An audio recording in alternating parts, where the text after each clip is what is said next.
Vamos falar um pouquinho do Rio de Janeiro agora e também de Fernando Haddad, que participou do G20, um evento que pretende criar uma aliança global de combate à fome e à pobreza. Marília Ribeiro volta, trouxe o discurso ali do presidente da República, agora vai falar de um discurso do ministro. Ele falou sobre os super ricos e os mais pobres. Conte os detalhes, Marília. Evandro, exatamente isso. O ministro da Fazenda, Fernando Haddad, voltou a defender a taxação dos super ricos para ajudar no financiamento de combate à fome e à pobreza. Segundo Haddad, é justo que super ricos paguem contribuição em impostos e nós separamos esse trecho. A fome e a pobreza não são problemas que podem ser enfrentados apenas com políticas de pequena escala. E o que a nossa experiência concreta demonstra é que incluir o pobre no orçamento é um ótimo investimento em termos econômicos e sociais. Evandro, a gente fala que ele reforçou, porque desde o início do governo Lula, que ele foi indicado para o Ministério da Fazenda, ele fala a respeito dessa taxação dos super ricos. E lá dentro do Ministério da Fazenda, a equipe já vem trabalhando. De acordo com o Haddad, ele explicou que o economista Gabriel Zucman, ele preparou um estudo mostrando que se os bilionários pagassem o equivalente a 2% de sua riqueza em impostos, é possível arrecadar de 200 a 250 bilhões de dólares por ano. E esse valor ele será revertido em recursos para projetos socioambientais com o objetivo de combater a pobreza e também as mudanças climáticas ao redor do mundo. O presidente Lula, neste mesmo evento, também defendeu a taxação dos super ricos. E o Fernando Haddad disse que esse estudo logo será divulgado para que a gente possa compreender de fato como é que funcionaria esse estudo para poder taxar os super ricos. Evandro. Obrigado pelas informações, viu, Marília? Ótimo trabalho para você. Gânio, o ministro, em toda a oportunidade que tem, fala sobre a proposta de taxação de super ricos. Inclusive, quando faz participações em eventos internacionais, propondo, então, que o mundo como um todo e os principais países possam cada vez mais taxar as pessoas que têm aí os seus milhões juntados ao longo do tempo, seja por trabalho, seja por herança, enfim, da maneira como conseguiu chegar a esse patamar de bilhões. Como que você avalia essa proposta do ministro da Fazenda, de se incluir os pobres no orçamento e de se taxar os super ricos? Por que você está com essa risadinha irônica, assim, enquanto eu estava te lançando essa pergunta? Pois é, porque não basta taxar as pessoas aqui no Brasil, agora vão taxar as pessoas mundo afora, né? Coitado do pessoal aí no resto do mundo, Evandro.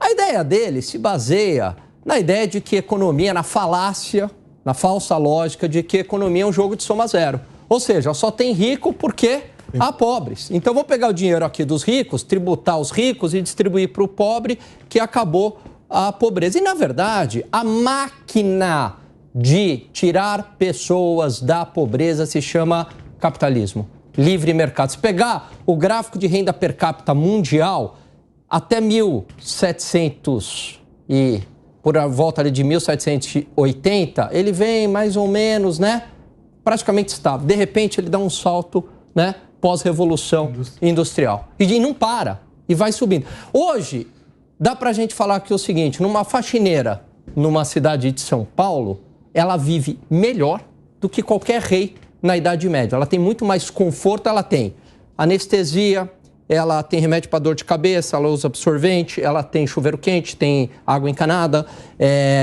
ela tem celular, televisão. Aí você vai falar, mas são épocas diferentes? Não, simples passar do tempo não traz desenvolvimento tecnológico e material para a sociedade. O que possibilitou isso se chama produção em larga escala, que é a definição de capitalismo do Mises. Então, o que reduz pobreza, de fato, não é o Estado, é o mercado. Pelo contrário, sabe o que vai acontecer na prática? Você cria esse imposto, aí esse dinheiro não vai chegar na ponta para os pobres. Esse dinheiro vai chegar na burocracia estatal e vai se perder na burocracia estatal e vai alimentar o bolso de político, de tecnocratas, de burocratas, de parasitas estatais. Você concorda, Piperno, que esse dinheiro, mesmo com taxação, não chegaria ao motivo pelo qual ele estaria sendo empregado? Tem de tudo aí. Então, primeiro que não é o ministro Haddad, ele não está sozinho nessa cruzada. Não. a governança, por exemplo, o presidente Macron, o ministro da Economia da Itália, um país, né, o país da Giorgia Meloni, alguém muito à direita defendendo proposta idêntica. Então, isso não é uma proposta exatamente nova. Uma vez um famoso economista indiano falou, olha, se a média salarial da Índia aumentar e tiver um aumento per capita de $10, isso vai gerar um efeito fenomenal, porque a Índia é um país com centenas de milhões de pessoas pobres. Então, é óbvio que isso não é uma ideia simples, e não é uma ideia simplesmente, não basta alguém imaginar, cair na ilusão de que, bom, eu vou tirar daqui, vou colocar ali, vou começar a resolver o problema. Não é uma coisa fácil assim, não é uma transferência simples assim. Até porque também há uma série de bilionários defendendo essa ideia. Bill Gates é um deles, né? Já falou isso em Davos algumas vezes, e não foi só ele, outros tantos, Soros, enfim.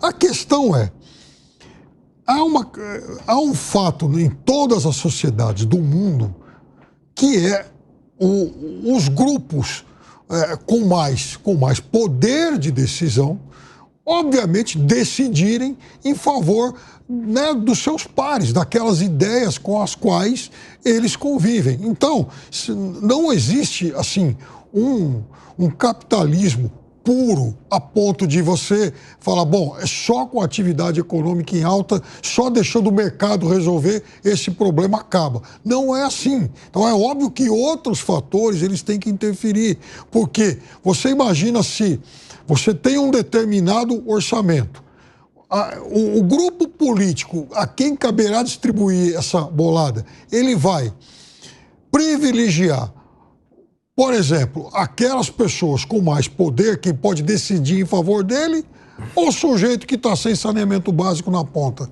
Esse é um debate que tem que haver em todas as sociedades. Concorda, Zagré? Não concordo. Por quê? Não é que não concordo com a ideia, mas me parece que não aplicaria a prática. E vamos lá, se o Soros, se o Bill Gates estão tão a favor disso, eles não precisam de uma lei. Eles estão dando dinheiro para um monte de gente. Nenhuma para o Estado, Piperno. É tudo para organizações, eventualmente não governamentais, fundações sociais, que sabem que não vai ter um político no meio que vai pegar o dinheiro, como muito bem mencionou Alan. Vai pegar o dinheiro, vai criar o Ministério da Pobreza. Então vamos colocar um monte de dinheiro nesse ministério, vai contratar um monte de gente e lá na ponta não vai chegar muita coisa. Não devemos esquecer também que a esquerda se nutre da pobreza. A maioria das pessoas que são pobres votam, até por uma questão de necessidade, porque sabem que vai ter algum assistencialismo aí que vai dar dinheiro. Inglaterra, Alemanha e França, aliás, não me deixam mentir em relação a isso. Mas são tentativas, são tentativas. É a narrativa. Impõe a narrativa. Os países mais ricos do mundo eles estão votando à esquerda. Tá. E aí o resultado está na vista. Né? Mas enfim, não tem problema. Eu não consigo entender. Se nasce dessa forma, então por que os cubanos querem sair de Cuba? Por que os venezuelanos querem tirar o Maduro do meio? Porque a pobreza é tão maravilhosa que eles querem continuar pobres. Não funciona desse jeito. Mas eu acho que tem... a Argentina, o problema é do governo anterior, não somente desse. Lógico, mas a gente deixa esperar um pouco de tempo e a gente discute se foi melhor ou pior. Mas voltando nesse assunto, o ministro apresentou um teórico trabalho. Eu conheço um monte de outros trabalhos que se diz que o Estado for menor, a pobreza também poderia ser resolvida. Não tem a ver com arrecadar. O verbo desse governo é taxar. Em qualquer momento, o próprio ministro vai mudar o nome. Em lugar de Haddad, vai se chamar de outra forma. Não vou nem mencionar para não gerar problema. Mas a situação, na minha humilde opinião, é que quando você coloca uma narrativa dizendo isso é assim, isso é assim, isso é assim, termina acreditando. O outro dia, o próprio presidente, ontem, mencionou que a herança era para ser devolvida. Peraí, eu pago imposto, eu compro patrimônio e eu tenho que devolver. E aí ele tomou o exemplo que nos Estados Unidos pagava 40% de imposto à herança, o que é uma falsidade.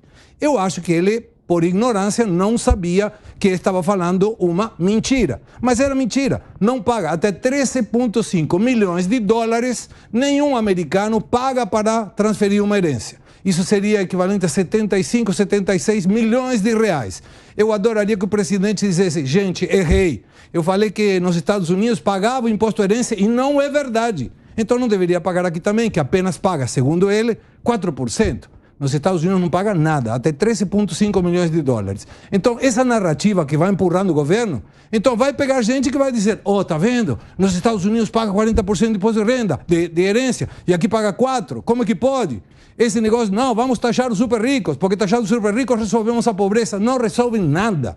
Resolve a pobreza diminuindo o tamanho do Estado e gerando emprego. Ponto. Piperno, quer arrematar para a gente poder seguir? Vá. Claro que não é uma coisa simples e não é só taxar e pegar o dinheiro daqui e colocar ali, como eu disse antes. Agora, então vamos para um exemplo concreto do Brasil. Isso se reproduz em vários países do mundo. Então aqui, por exemplo, existe uma bancada aí estimada em 350 parlamentares, que seria a Frente Parlamentar da Agricultura. Muito bem. Esse público, esse grupo, mais ou menos equivalente a 70% da Câmara, ele vai, em algum momento, falar, bom, é o seguinte, nós vamos pegar esses 50, 60 bilhões de reais por ano, que são destinados em subsídios para nós, e a partir de agora, nós vamos nos responsabilizar em exercer a nossa atividade com 0 de subsídio para que esses 50, 60 bilhões de reais sejam, por exemplo, investidos em saneamento básico. Perfeito. Perfeito. Vai acontecer isso em algum momento? É claro que não. Então, se não, aí entram, por exemplo, outros poderes decisores, outros poderes influenciadores, porque senão isso vai, essa realidade posta hoje, ela vai continuar para sempre, porque não é simplesmente a economia que vai resolver isso naturalmente. Piperno, um minutinho para você. É bem rápido. Piperno, eu diria o seguinte, aonde não tem capitalismo é onde se gera pobreza. Você pega o caso da África, o problema não é falta de dinheiro. O que mais tem é dinheiro indo para a África, é transferência, é Banco Mundial, é BID, é ONG. Dinheiro vai... Agora, por que o dinheiro não chega na população? Por que se não desenvolve aquilo? Por que lá é um atraso? Porque tem governos corruptos locais que usam da pobreza o tempo inteiro, porque é um grande negócio, para continuar recebendo dinheiro e não vai melhorar a vida da população. Coloca empresa lá, coloca a concorrência, acabou esses parasitas estatais e você vai gerar riqueza. A empresa, dependendo, se não tiver um bom arcabouço legal, a empresa vai ainda sugar mais ainda o que já está tão depauperado, né?